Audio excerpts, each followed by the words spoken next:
So this is a really good use of the supercomputer. You can kind of blast a whole bunch of these calculations out and kind of range across these big design landscapes. Here we're just showing two parameters, shape versus speed, but in general, the engineers are interested in exploring very, very high dimensional design spaces.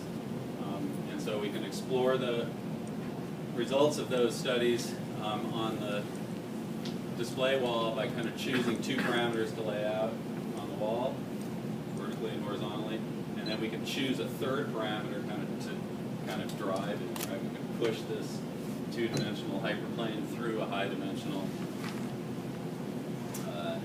sample space. So this just kind of gives you a little bit of flavor for that, I hope. And in general, we can put whatever we'd like in each cell. So here we just have a pre-rendered scalar plot. But in general, we can put, fully interactive scalar and vector field browsers and so forth and drive them all in parallel.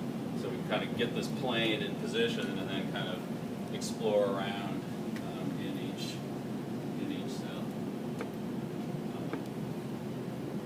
So that's kind of large-scale parallel scientific visualization. When I'm just looking at pictures, I see that sometimes you have the red point mostly in front of the tip. Right. Say technical guy 1130 at Mach 1.08. Right. The red is almost completely in front of the tip of the projectile. And if you then look at, for example, technical guy 2012 at Mach 2.01. Right.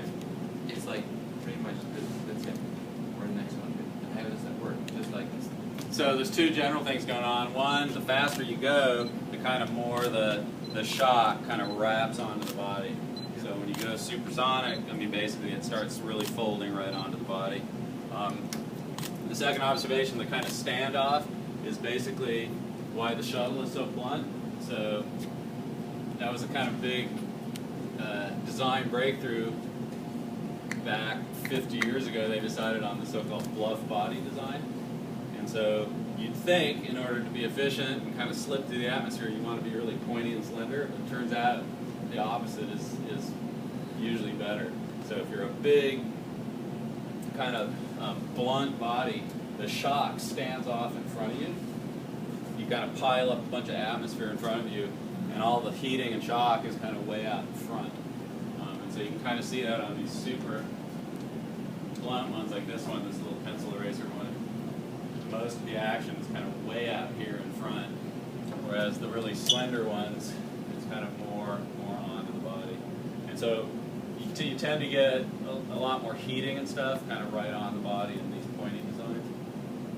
And so that was actually the big deal with the Columbia accident, right? So a piece of foam damaged the front of the wing of the orbiter, and the shock, instead of standing out front, actually because of the damage, actually managed to contact the vehicle, and that's kind of what led to this runaway melting and ensuing madness.